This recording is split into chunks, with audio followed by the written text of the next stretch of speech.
First item is approval of the agenda. So moved. Second. Moved and seconded. Any, okay. So And here I was hoping we were going to get out early. Okay, all in That favor? shouldn't be a major driver. Aye. All in favor of the approved agenda? Aye. The agenda with the minor The addition?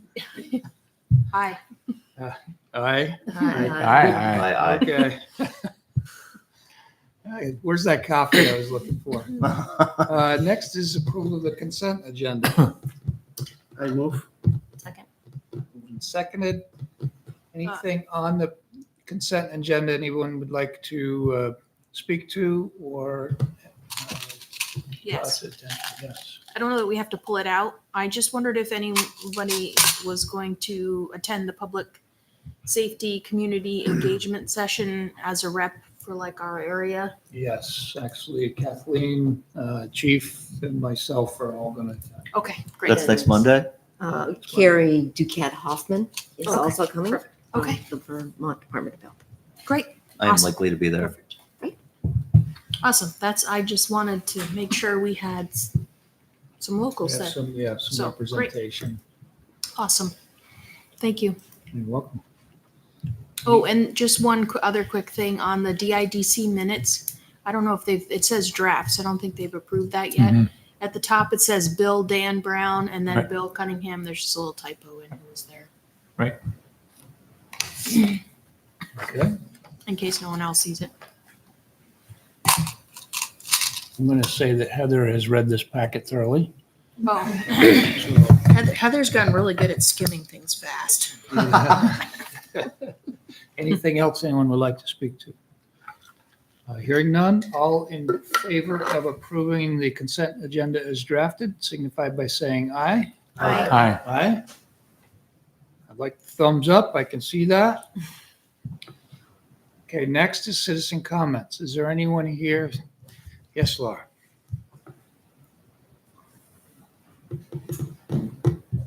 Hello, friends. I just want to say thank you to Lindsay.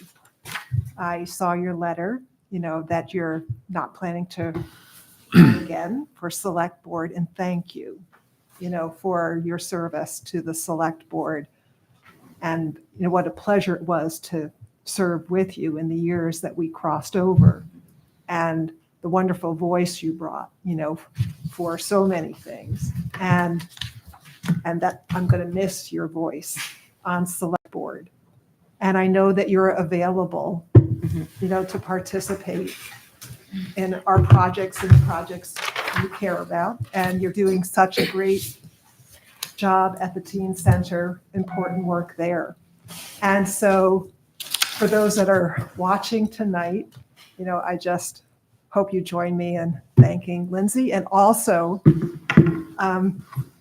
considering her appeal to you to think about running for select board. And what that means is, I don't know if you have to do a petition these days. Yes. Okay, so yes, you go to our town clerk and you get a petition and you turn that in usually by late January sometime. I'm not sure of the exact deadline, but the clerk will tell you.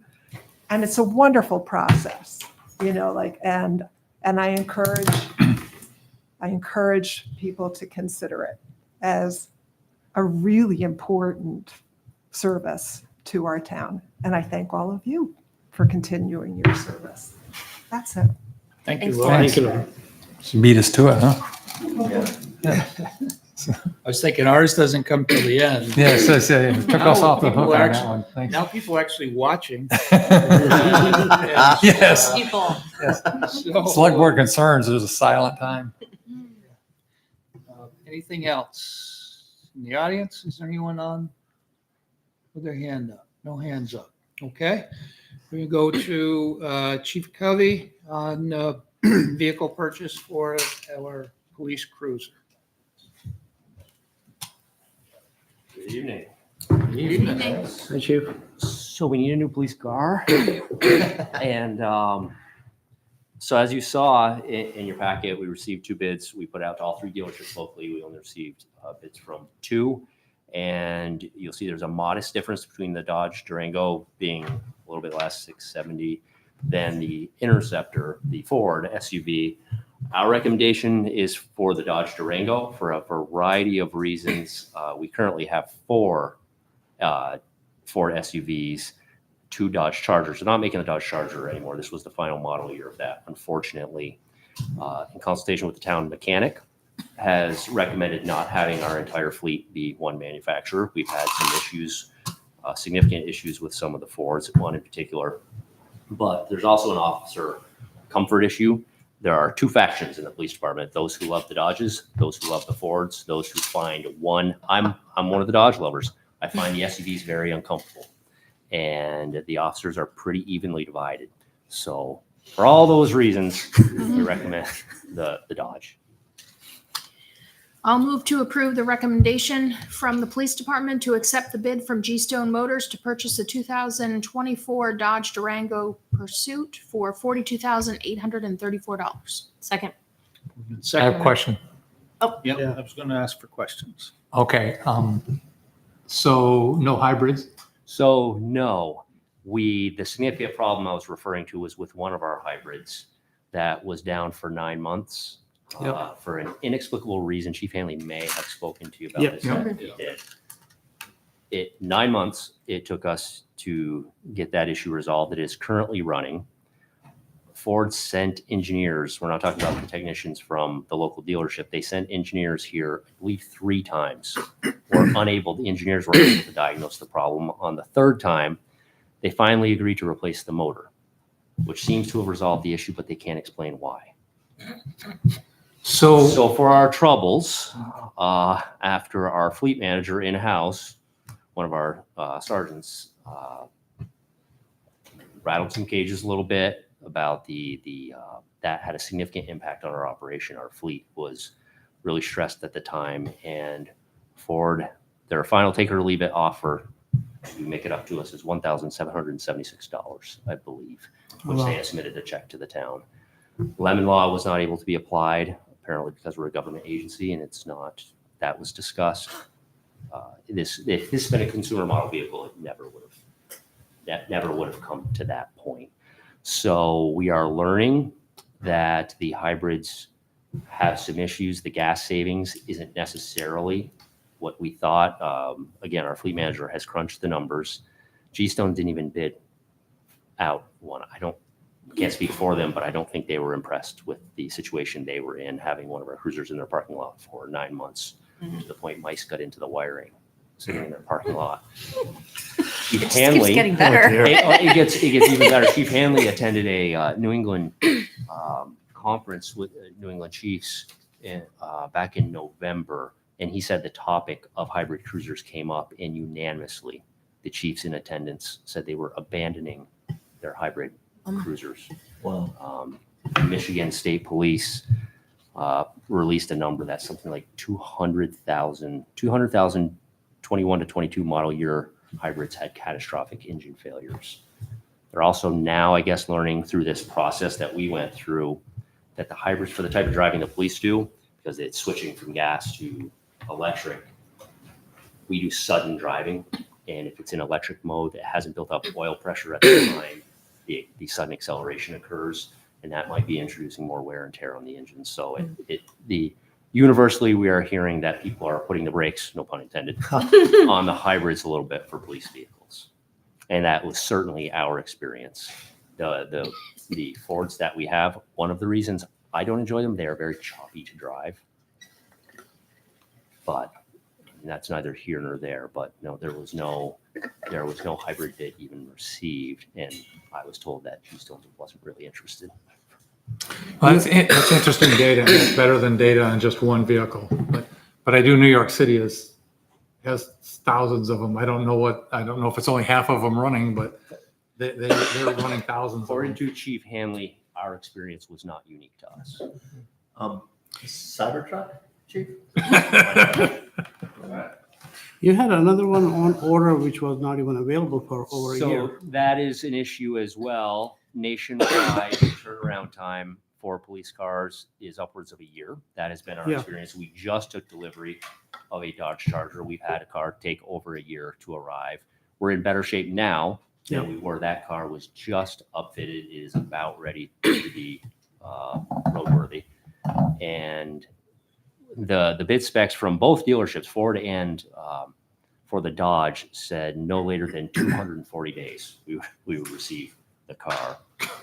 Let's hope it's before that. We don't maintain a fleet that has a lot of spare vehicles.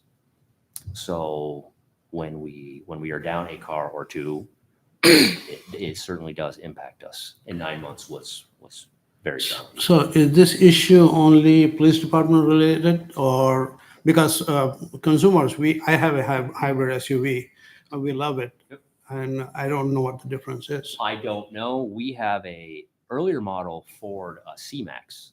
It's kind of a utility vehicle for us. It's not a March car.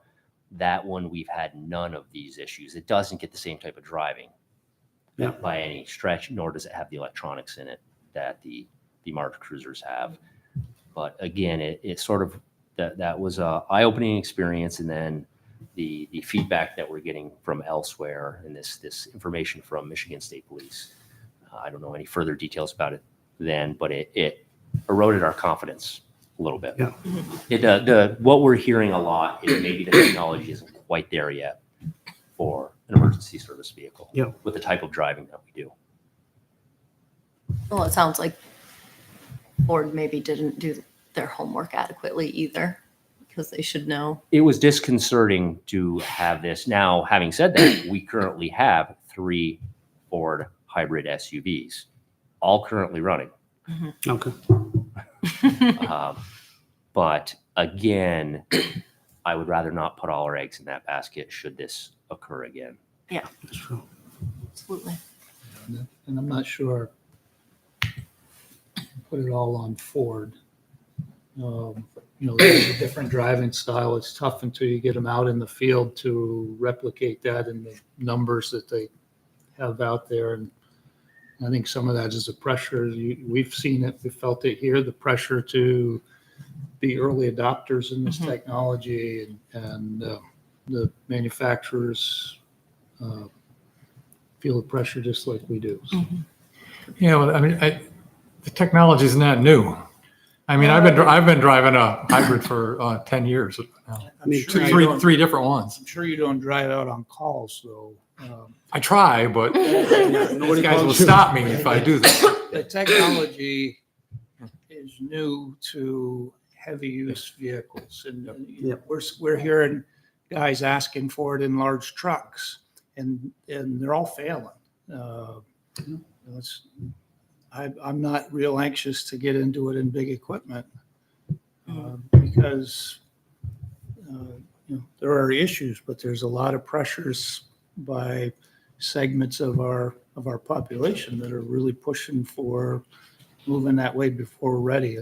We saw it with the move to the criteria on engine emissions control, and we had tremendous amount of engine failures because we were leaning them out and getting them cleaner before the technology was perfected to run an engine like that.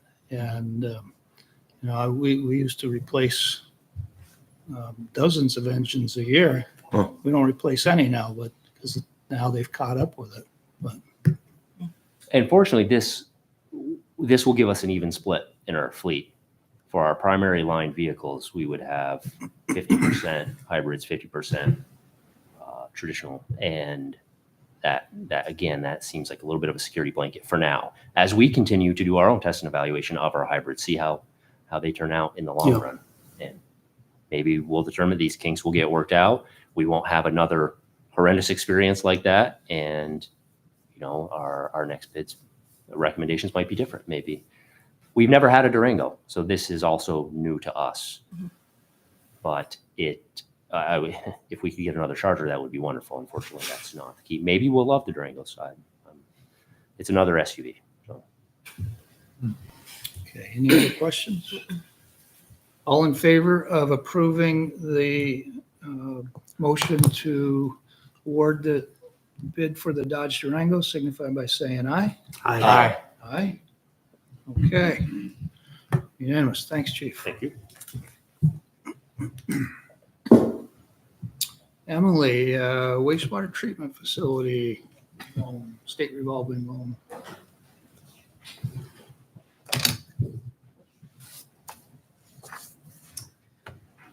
So I am seeking approval for the Clean Water State Revolving Fund loan for the preliminary engineering report or review that we're working on with Wright Pierce currently. This would finance that that study that they're doing, and then it would eventually roll into the actual construction loan. So it's a no interest loan that the state provides through CWSRF. I don't think the town has worked with CWSRF. We've worked with the drinking water side Right. quite a bit. Right. Yeah. So it's slightly different program, similar, similar in concept. This one is specifically for wastewater and stormwater components. And then drinking water obviously is for the other side of Questions of Emily? I'll move to approve the proposed clean water state revolving fund application for Public Works for the wastewater treatment facility engineering and design. Second. We get a second? Yep. Okay. Lindsay seconded. Oh, Lindsay did? Yeah. Sorry. You can have it. That's my left ear. That's She's the one by quiet. Okay. Any questions, comments? None? All in favor, signify by saying aye. Aye. Aye. Okay. Unanimous. Thank you, Emily. Now, Kathleen is going to roll us into the FY25 initial budget proposal. Okay, we'll off with a look at the big picture, and then all of the department heads are here to lead us through their individual budgets. So in your packet, you have some selected major drivers. As always, we have, leading our list is wages, up $135,000, employee benefits, up $60,000, equipment, fund maintenance and replacement up about $83,000. Middlebury Regional EMS, their request, I included their full request in the first draft of the budget, which is a $34,000 increase. A little reprieve, the municipal building archive project was a one-time project, which I'm proposing a $25,000 reduction from $30,000 to $5,000, hoping that we can convince our archivist to stay on and tackle some of our current files and prepare them for archiving. And then highway gravel road improvements was transferred from the capital budget to the operating budget, $70,000. And the capital improvement request is up $256,000. So those selected major drivers total $636,000. Offsetting that, local option tax projection increasing from 1.1 million to 1.3 million, or $200,000. We're well on. In 2023, we were about 1.3 million, well on track for 1.4 million this year. The 1.3 million anticipates some softening of the economy, but something to keep in mind as one of the assumptions going forward. We were under a phase in of administrative charge increases for our water and wastewater department. These are increases associated with accounting staff, directors of public works, planning and operations. We bill the water and wastewater department funds for those services. And then finally, interest revenue, projected increase from $200,000 to $350,000, an increase of $150,000. This, we're going to well exceed $350,000 in interest revenue this year, but also anticipating that interest rates will be coming down, certainly by the end of FY25 in 2025. So those, Question Yeah. on that. Do you know what the bank's paying us on our deposits right now? we recently went to treasuries with $10 million, and we're over 5%, 5.3%. At least a good chunk of that. In the bank, the local bank is 4.3%. Last time I do on our operating account. Yeah. So, and then our bottom line total budget increase is $728,422, and from increasing the budget from 12.9 million to 13.6 million, an increase of 5.64%.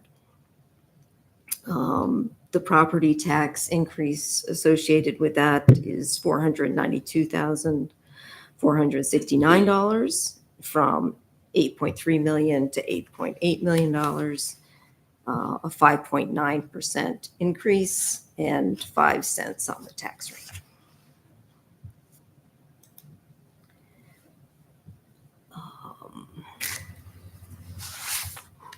So I went through the major drivers on the revenue side. By and large, our fees for services are flat. Not expecting a lot of changes there. Select Board, the only change was to move part-time regular salaries, or line item 130, page 4. Since we have now in the town manager's office helping out 99.9% of the time, we don't have a need for the most part for any part-time salaries in the select board department, but they did carry that $500 in the town manager's office. Town manager's office budget is flat except for salary increases, a small bump in conference registration reflecting both David Sofrin and I going to the ICMA conference in the coming year. Membership dues for the Vermont Municipal League is up $400. So there are 3.5 FTEs in the town manager's office. Planning and zoning, there are 2.5 FTEs. This budget anticipates an increase in the assistant zoning administrator position, going from a 30-hour-a-week position to a 40-hour-a-week position, which was for many years. We also, as part of the capital budget consideration, decided to put the planning studies on line 165 in the operating budget, and this is where that is. Energy Committee is the same. At the request of the Diversity, Equity, Inclusion Work Group, we added a small operating budget for them. We're starting to work on a Welcome to Middlebury effort, and this could be a continuation of that or some other work. Then going on to local and regional agency funding, Tri-Valley Transit on line 190 has requested an increase of $4,000. They will be presenting their request at your next meeting.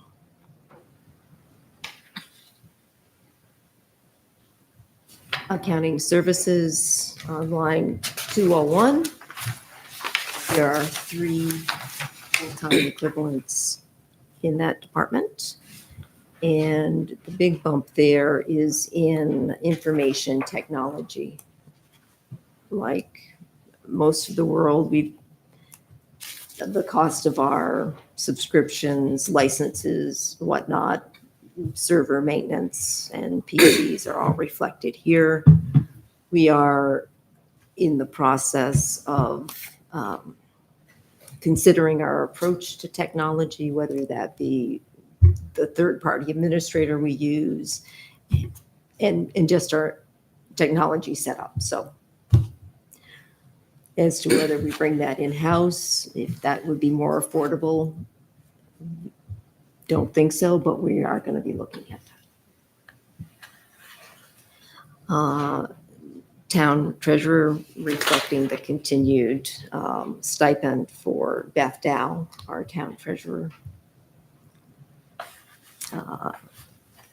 Town clerk, 2 full-time equivalents reflected in that budget. A slight increase with a new town clerk, a slight decrease coming in with a new town clerk, making less than the incumbent in that position. Municipal buildings, you'll see a decrease for several reasons. One is to reflect the decrease in the archive project for $20,000 there. And service contracts and cleaning is reduced $10,000 on line 236, as we now have a full-time custodian that is shared with library. So where does that show up? The 228, we have our share of the part of the regular full-time position Oh, in at okay. $10,000. Fantastic. With an unknown risk inside, and the officers, their protection is hopefully ballistic helmets, definitely ballistic vests, but the shield is an added layer of protection. That simply is another piece of safety equipment.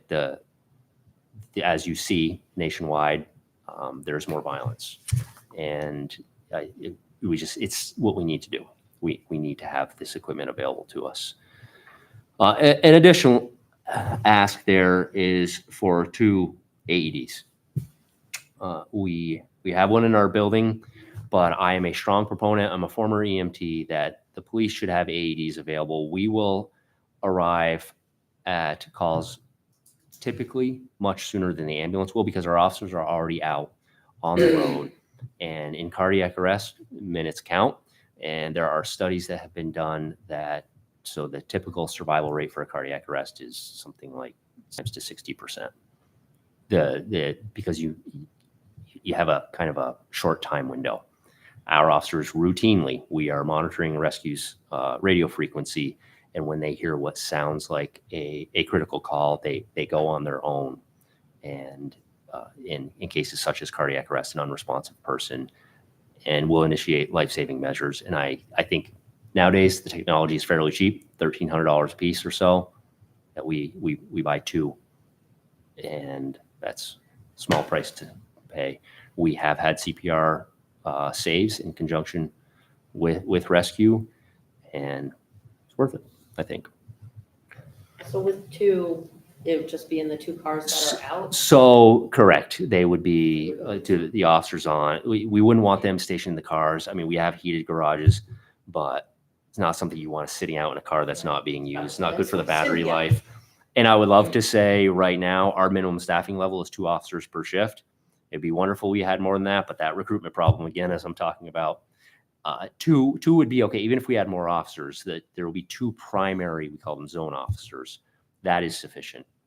That we'd have one of them available. I would be happy with that. I'd be much happier with 2 than the 0 that we have now. We have had officers that have been in the building, heard rescue going to something, and officers have grabbed our defibrillator in the building to go. But that's not a sustainable model. And that's completely dependent on the officer being in the building at the time, which they're often not. Do you carry Narcan? We do. We use it frequently. I assume so, but We do. Moving down out of administration into investigations, overtime kind of speaks for itself. More cases, more significant cases being assigned to that person, whereas right now they're being covered more by patrol. We will shift some of those investigations to the BCI, the Bureau of Criminal Investigations position. And again, that training increase, that's a position that requires substantial training. It's a very specialized position. As we move down into communications, you'll see their overtime I reduced by 5,000. Just looking at past numbers, actual expenditures, I felt comfortable reducing it. We also, we can't get applicants to be cops, but we're getting a lot to be dispatchers for some strange reason. Those are part-time. We only have 2 full-time dispatchers. Those positions are full, but we like to have a cadre of part-timers to fill in, and I'm hoping to be able to use those part-timers as we have been now to give our full-time dispatchers a break and reduce the overtime load. We have received 3 applications in the past 2 weeks, I believe. 1 prior to that we just actually hired. Wow. So we can recruit dispatchers. We can't recruit police officers. To do all that. And Yeah. Special training. moving down into, there's things like mileage and tolls. The actual expenditures don't reflect the amount was budgeted for that, so I decreased that. Again, there's more training increases. Another substantial increase was in service contracts. As you'll notice, that is an increase of $25,000. Part of that, 427. 427, thank you. Part of that is we recently signed a contract with the Yasin County Sheriff's Department to do some transports for us. Specifically, what we call incapacitated persons detox transports, people who are incapacitated by alcohol or drugs. We can't release them on their own, so they have to go to a detox facility. There is no detox facility in Addison County, so we either go to Rutland or we formerly went to Burlington, and I don't know if that had closed. Chittenden County agencies were using one in St. Albans. I don't know if the Burlington facility has reopened, but regardless, we go to Rutland. Holy cow. They have an interstate, which is fortunate for that, well, depending where you are. But for us, on a Friday or Saturday night, at 11 o'clock, if we have one of these people that needs to go and we're statutorily required to bring them, very often we need 2 officers to do this because it's a safety issue and you have to have somebody monitor the person. We've had people pass out or start vomiting in the back seat. We can't always seatbelt them appropriately. They hunch over.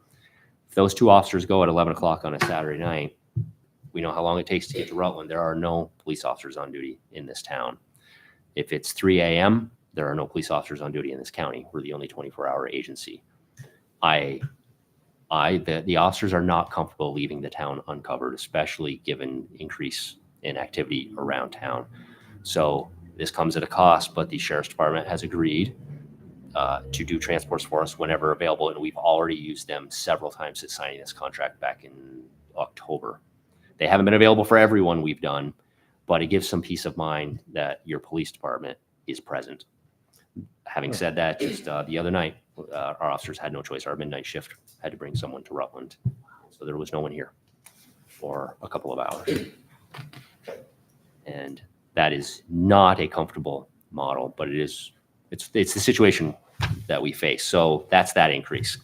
The bigger increase, our technology, each marked police cruiser has an in-car video system. Those have about a 5-year shelf life, and we're on year 6 or 7, I believe, so they're due for replacement. The contract we have over 5 years is a total of $72,000, first year being $22,800, then we finance $12,300 the next 4 years.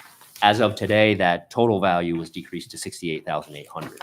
That's the latest number we were given by Motorola. That's the reason for that large increase. Moving down to community programs, there's a $200 increase for community outreach from $800 to $1,000.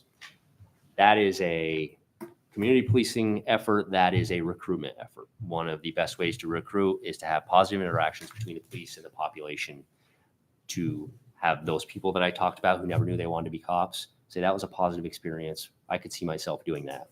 It's not jumping out of helicopters. It's not car chases. That's not what attracts people. There are studies that have shown that what attracts modern generations to a career field such in law enforcement is a desire to serve and make a difference. So things like we had our mobile command post on Brookside Drive for Halloween. We're trying to have positive relationship with the community. First, because it's the right thing to do. Second, because we're hoping to reach out to some of those people that may think this could be a career for them. Nice. I was going to say lollipops and dog treats, but that is it. Yeah. Indeed. Okay. Indeed. If you'd like to come park at the teen center, I think it's good. We're there. You'll see probably around, there's a box out here. We, after a several year hiatus, we've restarted our toy drive to amazing success. Our community room, which now has a carpet again after the flood of August, finally has a carpet. The room is finally usable again. The floor outlet has finally been replaced. No one's going to get electrocuted. That's as of last week. And looks like a toy store. So it's This is the first year we participated, and they emptied that 4 times already. And people not only shop in my store, but they shop at other stores and bring it and put it in that. That's great. there has been tremendous support, and the stores themselves have been overwhelmingly supportive. Yes. I was told today that 5 brand new bicycles were being brought in that were donated by a store. Wow. Oh, wow. It is a toy store. My 7-year-old was in there the other night and was very interested in what he saw. Yeah. Oh, So back in communications training, you'll see a significant increase from $2,000 to $13,000 for part-time training. I just said we hire all these part-time dispatchers. Training a dispatcher isn't what it was 20 years ago. It has become a highly technical job. The systems that they must use, the knowledge that they must have, anywhere from Vermont DMV's system to using BT alerts to send community-wide alerts in an emergency, requires a lot of training, and that reflects that number. It all depends on the person's experience, previous experience. We've been fortunate. Some of our part-time dispatchers are career dispatchers for other agencies, so it's an easy fit for us. But the most 3 recent have no dispatching experience. And I believe that is it. I have a question about the contract with the sheriff's department for transport. Is that, The bill roughly for one average normal detox, that's just from our building to Grace House in Rutland with no hiccups, because there can be hiccups, we're looking at $500-600 per transport. The hiccups can be they're not accepted there, in which case they had to go to the Marble Valley Regional Correctional Facility. It's right down the road. Or sometimes they're not accepted and they have to go to the hospital in Rutland. And again, so that's another hiccup, but we haven't had substantial issues with that. But again, it seems expensive at the time. And I'm sorry, I neglected to say, we recently, with the ratification of the new contract with the Sheriff's Department for dispatch services, the $23,739 that we're paying per year for our new dispatch console is completely covered by that. So subtract $23,739 from this as an offsetting amount.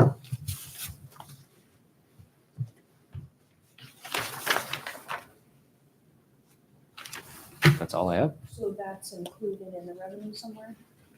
It is not currently. I'll Okay. add that.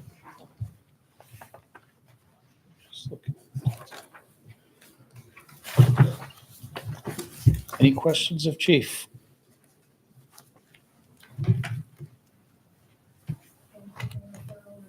Yeah, That's helpful. thanks, Chief. Thank Thank you. Thank you, Chief. Yeah. Chief Shaw.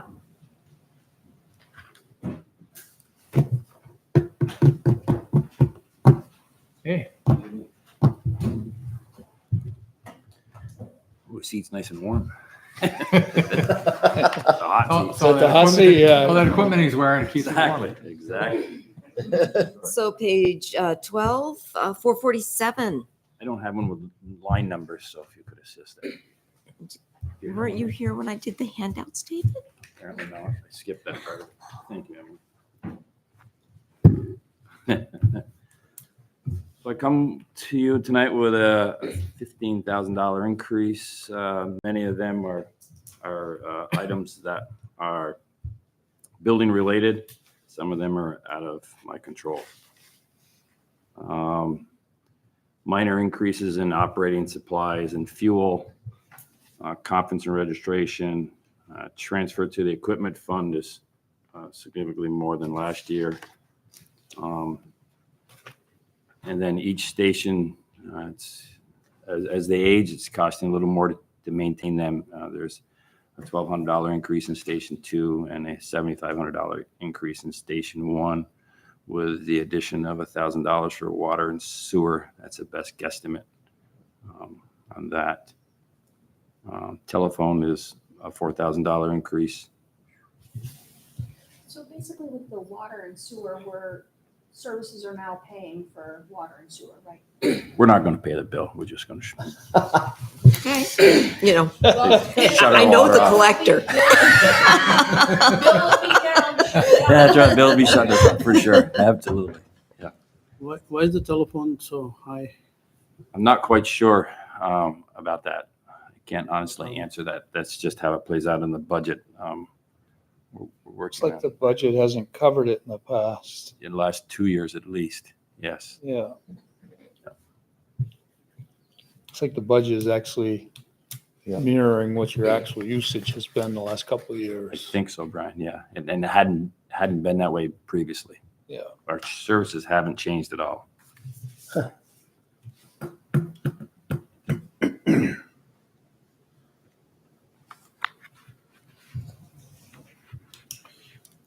Any questions of Chief Shaw? You got in the hot seat. You can't let him off this easy. Yeah, but you only increased Not necessarily a question for Chief, but any thoughts to why we put a lot of fire department equipment on the capital budget? And for like police department, do we need to think about doing some of police department equipment on the capital budget, like the ballistic helmets, shield? I'm just wondering how that compares to like some of the turnout gear that we do on the capital budget for, and then we have that on a rotating schedule. I don't know that we need to think about it. Yeah. What's your turnout For here? changing in this cycle, but maybe next year, look at that. Because we've already, the capital budget, I'm hoping I don't see that ever again, so. So What's your lifespan of a turnout gear? 10 years plus. We've got to stretch that a little bit. So it could be the 10. differences in the lifespan. 5 years on the Five helmet. versus 10. But cruisers are like five. Well, cruisers are, I mean, it's it's different, big, but yeah. What about those ballistic shields and, So depending on the material, they will not have an expiration date per se, but a lot is going to have to do with usage as well. it's just something I'm thinking about. We have items in our capital budget that are 5 to 7 years though. I don't think we need to make a change for this year, just, It'd be good to harmonize the two so that we know what's an operating expense and what's capitalizable. It also keeps it, so that. Apples and you apples. look Down the line and see what's coming. There's well, and like- the thing we've worked really hard for on the fire equipment part of the capital budget is making sure that we're increasing it and putting the amounts in there so that we're doing the needed rotation, so we don't get in a situation where things are. Yeah, we saw significant spikes and we Yeah. pretty much We had flatlined a that lot of now. equipment that Yeah. was beyond its useful life, and now we're on a better replacement schedule, Yeah, right? for sure. Yeah, much more predictable. So I'm just wondering about that. If there's police department equipment that we could treat the same way, so.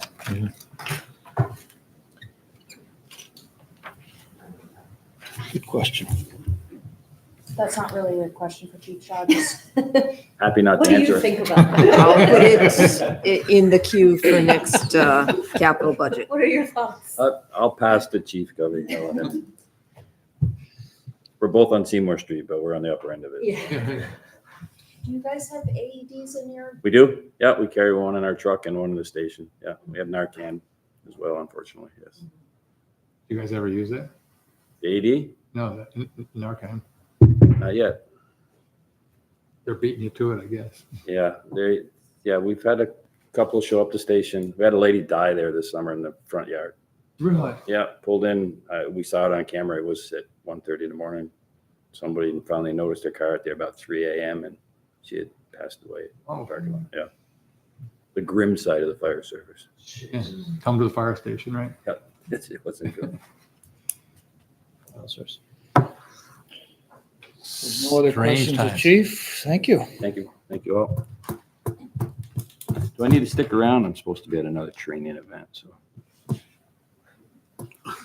We will continue without you, Dave. Do your We will miss you. Chief, if you're not gonna be here for Capitol, I just wanted to discuss something your brother brought to me last week. Don't believe a word he says. Is that right? It's exactly right. Are we covering the capital budget? No, do you want to just cover it while you're here? Oh, I can. I didn't bring it with me. If you can bring it Okay, up. that would be okay. great. Let me pull it up. Well, now that you brought it up, yeah. Okay, so there we are, the fire department capital budget.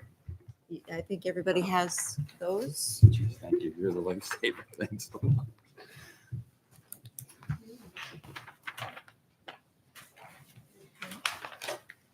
Right there. She's also not just a great help of the Yeah. whole town, but she has to help the other department heads That's out right. there too with their job too.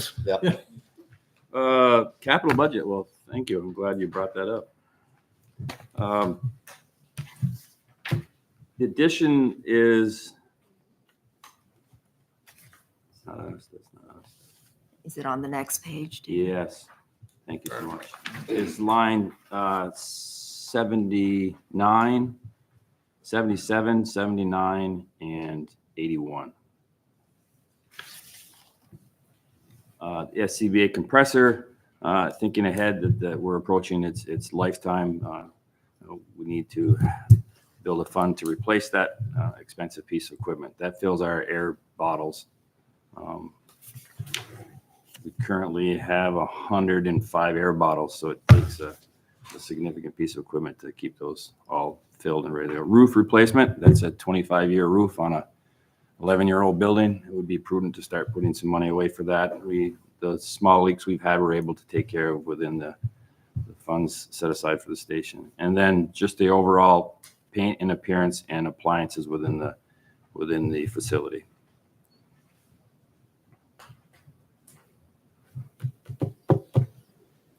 So those three items add up to $7,500.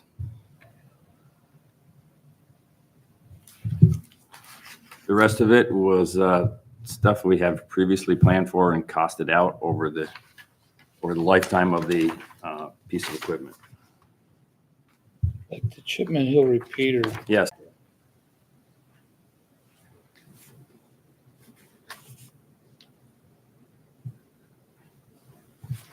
Okay, Scott Bourne, Hello.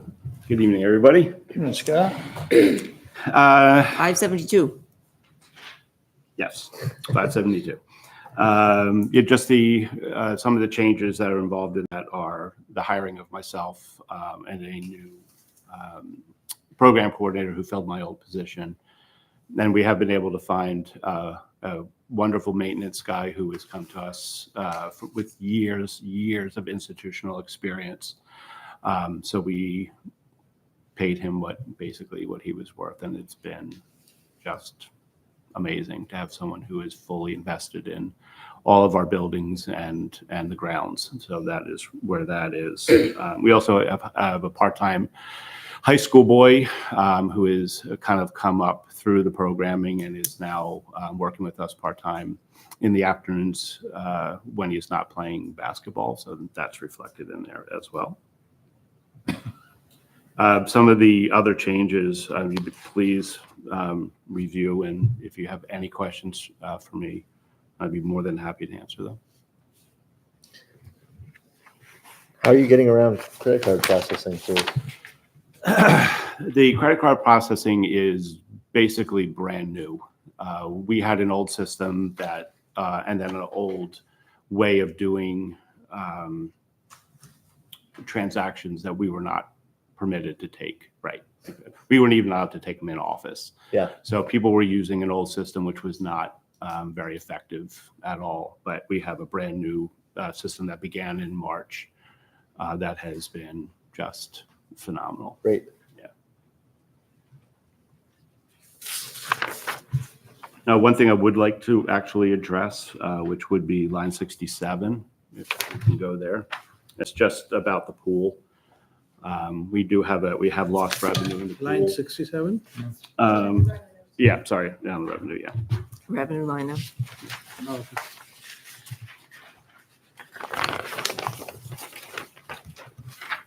And then obviously it is something we're keenly aware of. There is, as most people know, that there is a nationwide lifeguard crisis for a variety of reasons. Basically coming out of COVID, it is a 2-year certification, and during that time, a lot of people were not being recertified or not being certified at all. But then after 2 years, you have a 30-day window to actually make sure you get recertified, and a lot of these programs weren't recertifying. So now you have to start all over again. So a lot of people have chose to do other things besides lifeguarding. But it is something that we are actively going to be addressing it starting in January, and making sure that we can recruit heavily, retain who we have, find different approaches. There's a whole junior lifeguard program that the YMCA in Burlington is starting for 12 to 14-year-olds. It's very limited, but they would have to pass the test and certification, and then work their way up. They would be on deck, but only in the shallow end. They would help and shadow the lifeguards when necessary. And then when they work their way up to about 15 years old, they can transition into being a guard. And that's something that we're already addressing right now with our swim team. We have the high level swim team, and we have 4 or 5 people who are 14 right now who are just chomping at the bit. They really, one of them said this is what she was made to do, is to be a lifeguard for us, So that is, we're looking forward to this transition when this period of time where the lifeguards are, it's like 200,000 pools closed in the United States last year because there wasn't enough lifeguards. So that is not going to happen to us. We had 5 incredibly hardworking lifeguards. We usually have 10 or 11. We had 5 last year, and they got everything done. They did the lifeguarding, they did the swim team, they did lessons, but we're going to make sure that doesn't happen. We're going to I've been working with the Department of Labor to get the word out that we need to really, work hard to recruit as best as we can.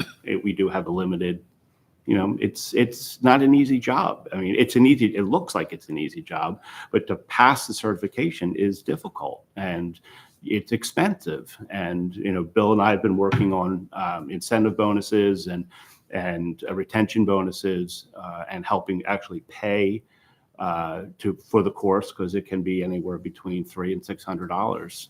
And we currently are paying half, but we would like to be able to make it more affordable to a wide variety and a diverse group of people. So that is definitely something that we're working on. The reason for the 8,000 is because we had to close the pool. We had to close the pool on Sundays and a half a day on Saturday because we just didn't have the staffing, because they were working way too much for high school kids and I college heard about kids. that.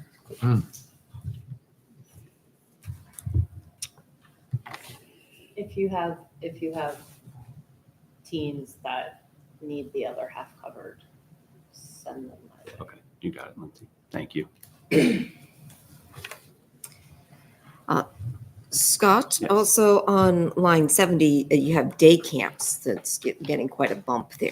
Yes, day camps are getting quite a bump. We are, for 2 reasons. We are adjusting the fee and the camp weekly, and the other part of that is we are adjusting the fee because the field trips are becoming extremely expensive.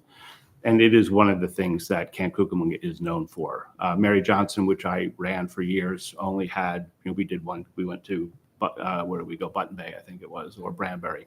But part of the draw of Camp K is our field trips, which we take about 6 a year. We go to up to go down to Bromley Mountain. We go to the Fun Spot in New York, and that during a course of a 10-week camp session, the weeks that we go on a trip, we are going to bump up $50 per registration just to help cover, only to cover the cost of the bus and the fuel and the bus driver themselves. And the regular weeks when we're not taking a trip, it will pretty much stay the same. This is something I should probably know, but do we have scholarships for camps? We do. Okay. And how's that funded? It's funded through the budget right now. We actually, There's a scholarship. quite honestly, we Very don't much. get as many as I think that's being reflected there. We are not getting as many scholarship requests as we once Wow. had. Yeah. So, In all of it, not even in just. Does that mean that there's a lot of kids out there that are not doing this because they don't know? No, they should definitely know about it. I mean, people can contact us. We feature that in the activity guide that scholarships are available. It's just we have not, I used to be in charge of granting them, and we just haven't gotten as much as we used to. A lot of orgs are moving to like a pay what you can system. Like I know Lake Champlain Maritime Museum ran camps, and it was totally pay what you can. And it was like build a kayak. Right. Yeah. So I think maybe there's a wider variety of options out there. There is a lot of that. Is great. And Yes, as long as Kukumon's not full. it is very full. It is very full. so you suggested the increase is to match the increased costs of Camp Cucamonga. I don't see that in line 600s. Oh yeah. I'm not sure why that is. To be honest.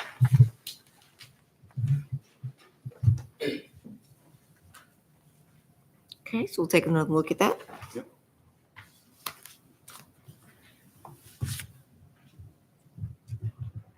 And also reflected back on the revenue, I won't scroll up there, but no more turkey trot. No more turkey trot. I am hoping this was a decision that was made before I came on. It was becoming extremely expensive to run.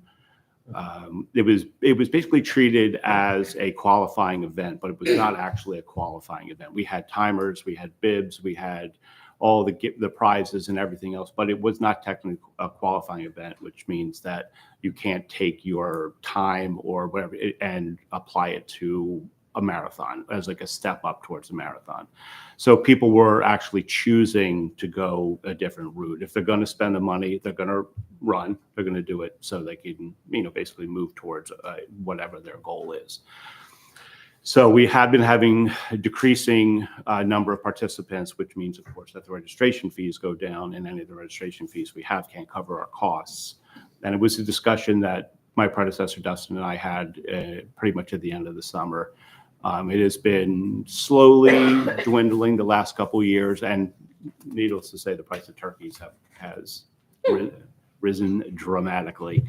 So the plan was for this year was to replace it with a less formal fun run type of thing that we would do in coordination with the middle school, which is where Dustin is right now. But by the time I came on board and was trying to get my feet going, as was Dustin, it just did not happen. So the turkey trot is not technically cooked, as they say, but it is something that's going to move into something else, and that's something that I am definitely going to take on. What was the run that the Addison Independent took care of?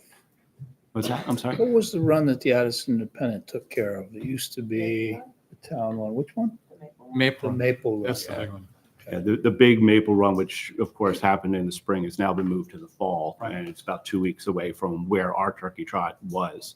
So, barring, I think most people were going to choose like the maple run because that is a qualifying event.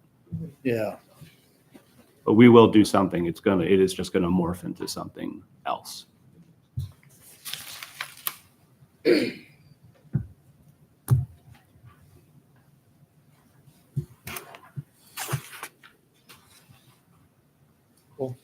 Any other questions of Scott?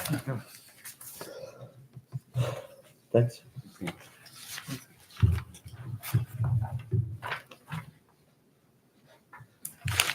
So, moving on to a debt retirement.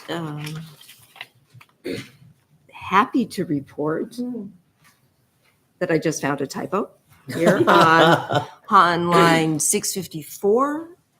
That Middlebury Fire Department principal should be 243,750.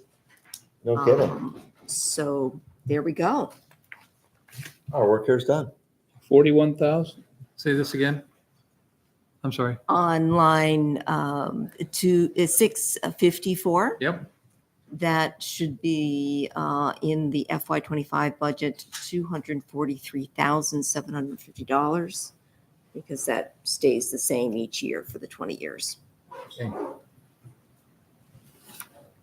And otherwise, the reductions you see here are just as the bonds age, the payments go down.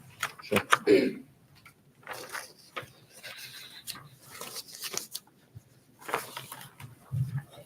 Employee benefits.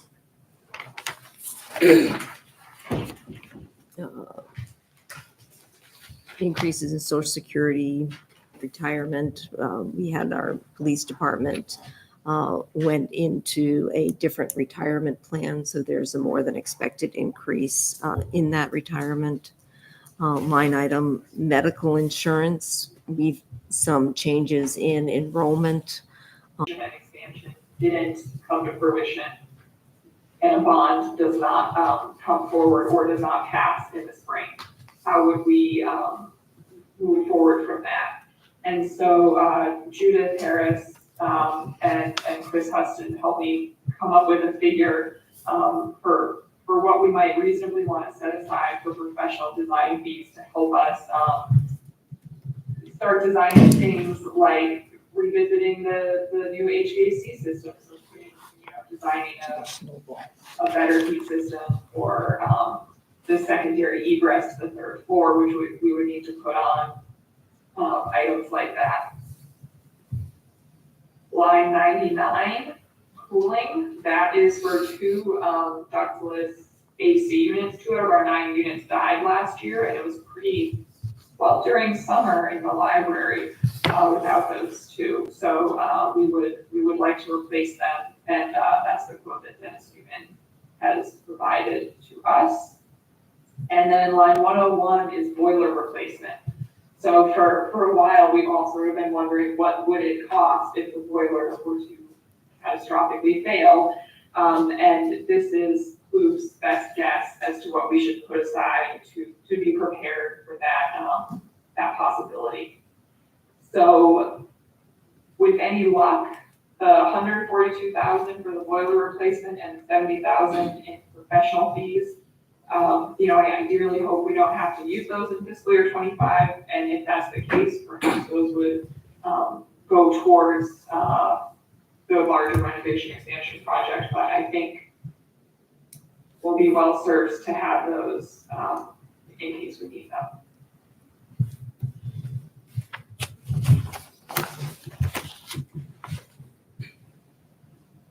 Any questions about our capital improvements requests?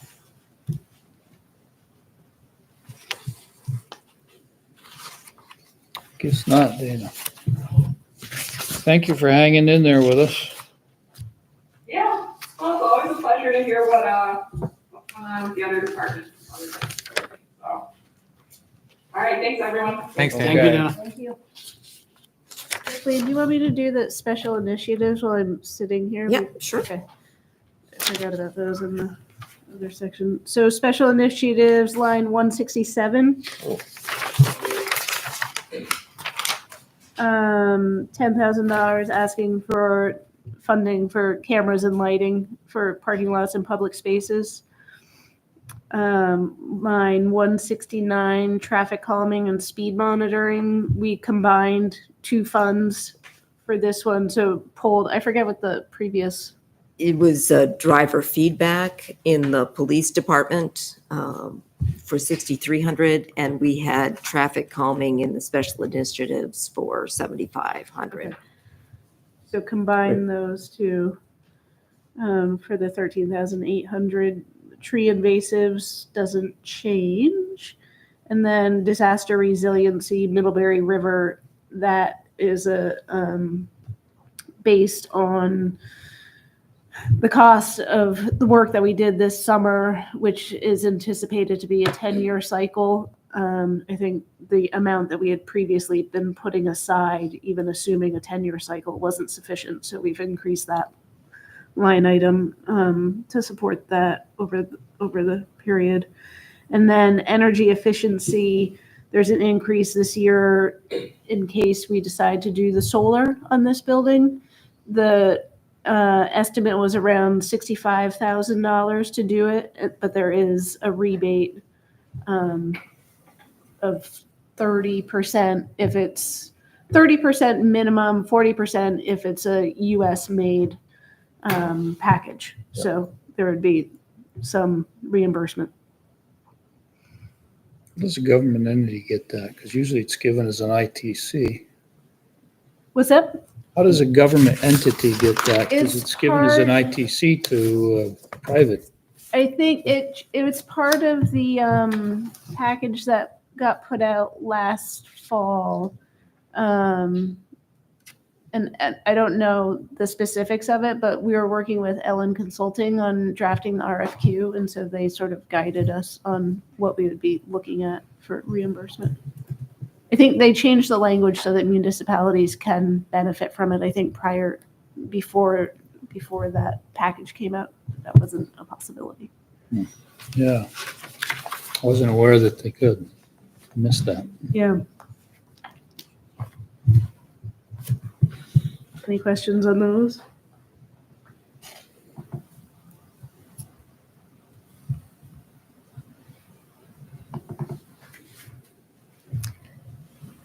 So just to wrap up Thanks. quickly with the capital budget, Sneaks right out. we have on line 9 for the administration, we have our PC rollover program, network replacement, and security cameras, additional security cameras for the town offices. And anything? Then I think the last outstanding department was the police department. On line 114. 14. This is quick. Welcome back. Thank you. Feels like I've been here before. Tonight. Line 114. This is simply a server replacement that we do every 5 years in our existing IT plan. So fiscal year 25 is that year. Moving down to line 118, Chief Hanley had been putting away $5,000 a year for our aging HVAC system, which is again going to be 20 years old this spring.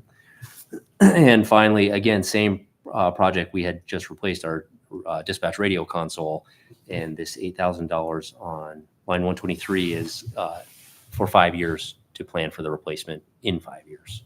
Great. That's simple. Hey, Wow. I'm sorry we kept you here. No worries. Thank you.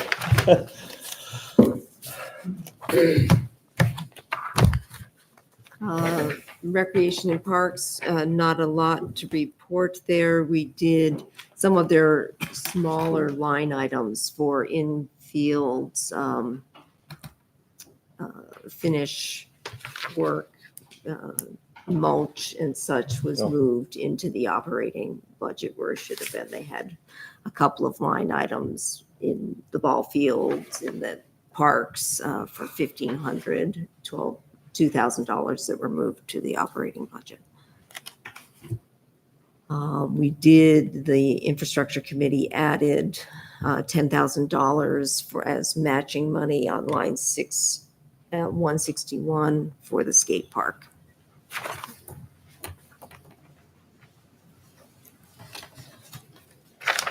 Okay, so that is the way over time budget, general fund budget I included. think Yeah. Laura has a question. It's just a quickie, and I don't know if it goes in the capital budget, but would you consider putting in funds for a matching grant for a Portland Loo if we were successful in getting a grant for that? And so maybe tentatively 10,000. I see that you're budgeting for 2 additional portalets for downtown. I'm not sure where you're seeing those placed. And I think it's Was good. that That's not That's a- additional. that's Oh, two. it's not, oh, it's just for the 2. Yeah. Yeah. Okay, for the 2 that we have. Anyway, so I'm just wondering if the board would support the possibility of a 10,000 matching grant toward a Portland Loo if we were successful in getting a grant next year for that. What is the grant cycle like for that, Laura? I don't know yet. But I wanted to have it on your radar. We did discuss this at the last infrastructure meeting. And the thought of the folks there was that we still needed to figure out the siting before we put the money in. $10,000 for a match is very reasonable. I mean, I don't think that this siting will take that much time. It's just I think getting part to- of the conversation at the infrastructure committee was that for like I think the quote that you provided was 180,000, somewhere in that ballpark for the actual unit. for the unit. So then we're paying for installation on top because it's a permanent fixture. Right. You have to pay for heat, heat trace, plumbing and everything because it has running water. So we were thinking that you could put up an actual building for similar or less than what that would be proposing. I think we had that discussion on select board also about the Okay. Kathleen's got a texting app she'd like to propose to us here. So we found during this summer's construction projects, Emily mentioned particularly, it would be really nice to be able to text people in certain neighborhoods or townwide about different construction projects and other things. And Crystal was able to find a texting service, a subscription service for $4,800 a year. And I think although we're not budgeted for that this year, there will be savings in other line items that could offset that price. And I think it would be a nice addition to our public outreach efforts. And the texting is a two-way street. Whether we like it or not, we can send out communication and people can text us back. So the proposal would be to go for the 2-year program, the 2-year contract. There was a 3-year contract in a 3-year proposal in your packet as well, but that included a database of cell phone numbers, and we're thinking that it would be better for people to subscribe rather than for us to just so can they opt in? Right. ask people to sign up for it rather than just assume they want to hear from us. Is that a lot of work to do targeted texting, sending messages to just that one neighborhood? Geofencing, very hard. Wondering how that. I don't know if you can sign up with your address, so we can link your phone number with your address and Right. do it that way. But the way we've broken it out, it would be 6 months this year and then the full, the $4,800 next year. So it'd be Anybody try that text number in the presentation? It was actually kind of slick. You had there was a number in there you Oh, I could, didn't see, yeah. you didn't see could that. text. I saw a to. number, didn't I? It was it was just the presentation to the Let's see if I can find it. Yeah, just kind of, you can like to have a more than just a brief text that came back with to report an issue, type the issue, pothole code. So once you sign up, probably we can have it. It looks like they preload it to send it out to you, how to use it. So it's pretty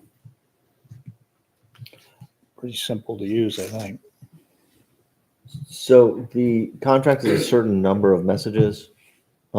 If we have 500 people sign up, we burn through messages pretty quick if we're doing much in the way of broadcast that way versus Front Porch Forum or your emails.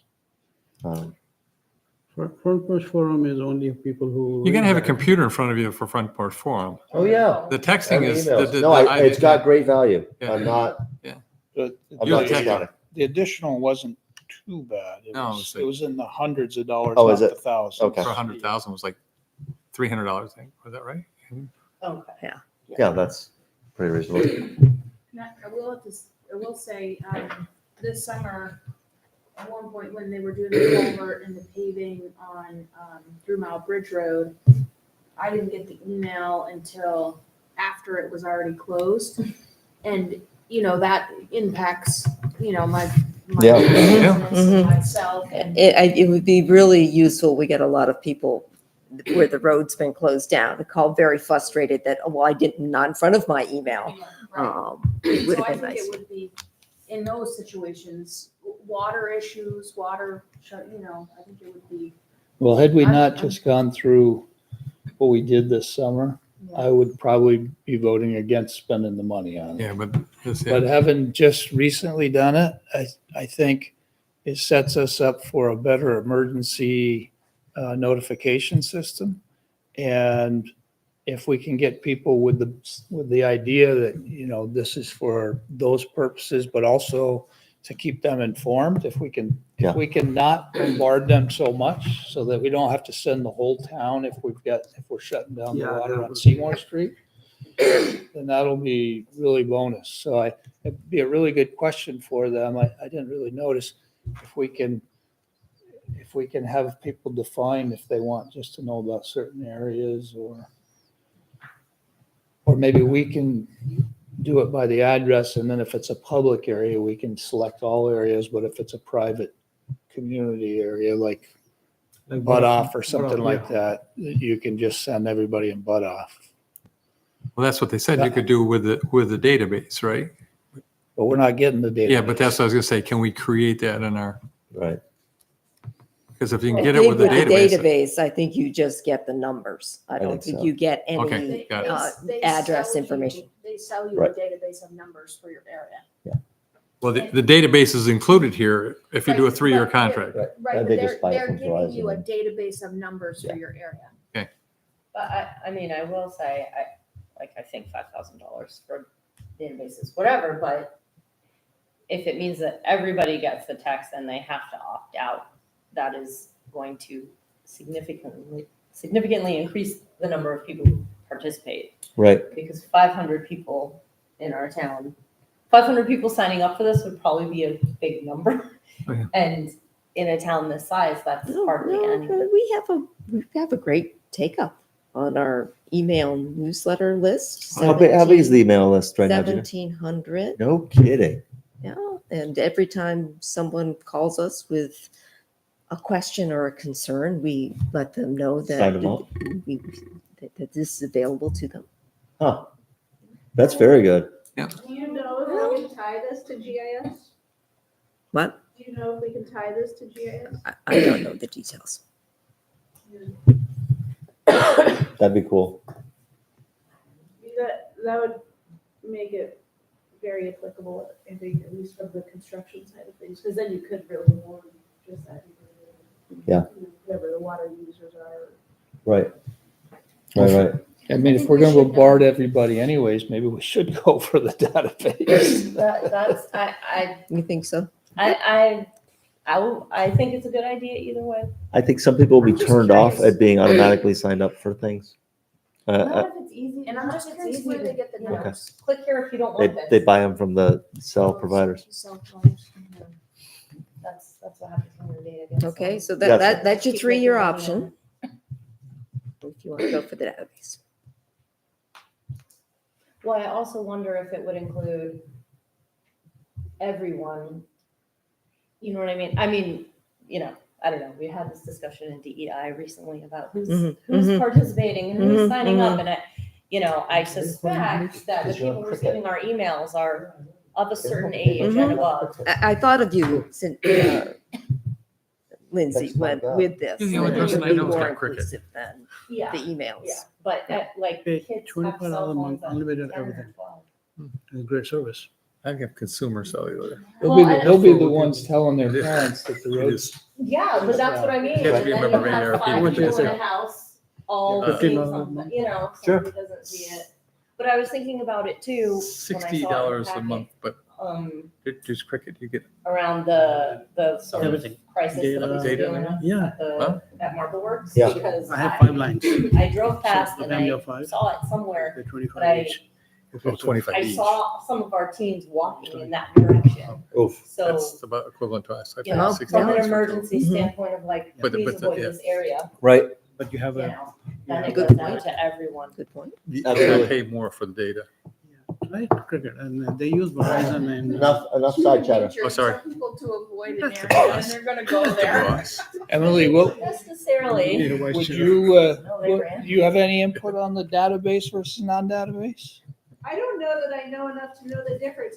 We were toying with something in South Burlington that was tied to our GIS, and so we were able to do alerts to certain neighborhoods. So I kind of want to ask other municipalities to see what they're using. Because I think being able to tie it to an area makes it valuable. Yes. Yeah. Can Yes, I, yes. can I Yep. make a suggestion? I think you have almost, I mean, I assume unanimous approval to go forward with this. Can we ask for if anybody locally has done it either way, so we can ask for what their experiences were? Pro Right. or con, is there a lot of, like, it would save, maybe it would save staff time too, not having to input numbers, so. $5,000. I mean, have you maintained? Well, you're it, not, like, you're any- not paying 5,000 for it, you're just extending, No, you're committing just- to an Yeah, extra Another year. Extending it for Yeah. the extra year. But most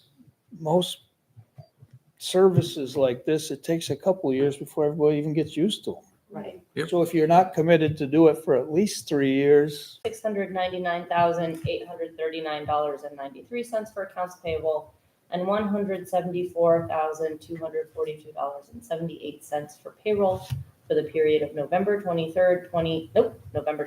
2023 through December 12th, 2023. Second. all in favor signify by saying aye. Aye. Okay, You want me to do the motions? yes, please, select board member concerns, Dan? Ditto what Laura said about Lindsay. Sorry to hear that you're going, but it sounds like you've served your time. Thank you. And then I think it's importantly, we need to be trying to encourage some qualified candidates to run. And also one other thing, Brian and Andy and I were at the THT, The groundbreaking. the groundbreaking today, and that was pretty exciting, pretty impressive. And I think later this afternoon, the equipment started moving in. Neat. It's exciting. Rob? Emily touched up on the Charles Street Monroe, that project. Do we have timeline on when we are going to address that? We That's have nothing on the horizon. that's state. That's 5 years out, at least. What? Oh yeah, Okay, The building or the intersection? the intersection. intersection Yeah. part. Oh, People That's- ask me, they come. Yeah, we're trying to take down the building maybe next year. that's. Okay.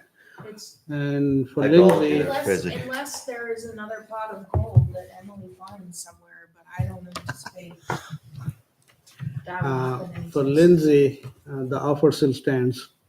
I sent you an offer online. Farhad offered to bribe me. Oh, So would you reconsider? nice. Oh, go for it if it's good. Okay, then. Yeah, let's do Baltimore. What's the Am I price, on Lindsay? that? No. Is that all it's gonna take? Yeah, I don't have anything. Some nice words, but this is not my last meeting. No. So I'll save my nice words. You've got a while, you have a while Yeah, yet. yeah. Heather? I'm good. Isabel? I just want to say thank you guys so much for the flowers. My mom and I really appreciated them. And she said, "Aw, you work with some wonderful people." So here's mine. Thank you guys so much. I'll be back in person in the new year. Great. Okay. Thank you. Yeah. Hey, Good work taking care of yourself. Glad the flowers were appreciated. I have to actually thank my wife a little bit for that. I mentioned to her falls on females in various organizations, and I recognize that, and I'm not going to fall I'm glad you did. to that. So anyway, I'm glad they were appreciated, and everyone here contributed, and I thought they were very pretty from the picture when I picked them out, and the picture that you sent was, yeah, great. I wanted to mention just how, like, hearing about the success of the toy drive just makes me feel so great about this town and these people who are our neighbors and we get to live with. I thought that was really just wonderful. I think it's exciting that the police department is putting out, that's really good PR for them to be having their hands on the pot to distribute. I've seen my minimum wage employees go to Walmart and buy some toys and bring it the next day, and he said, "I want to put something in there." And I've seen a couple of girls that work at McDonald's. They shopped in my store, and their little girls said, "I can put something in there," and they bought and put something in there. That means a lot. Amazing. Yes. According to a random guy I talked to, Vermont is the most giving state.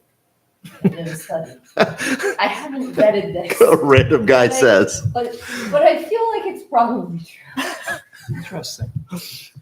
Did you have anything else? I got a random cold call solicitation from someone, Tanko Lighting. Anyone else get that? You got the email? Yeah. Anyway, Yeah, I got that too. perfect. That's all. She forwarded it to us. Yeah, good.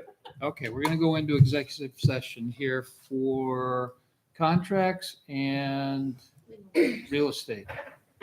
I remembered. You're the only one that knows how to read that. Real estate.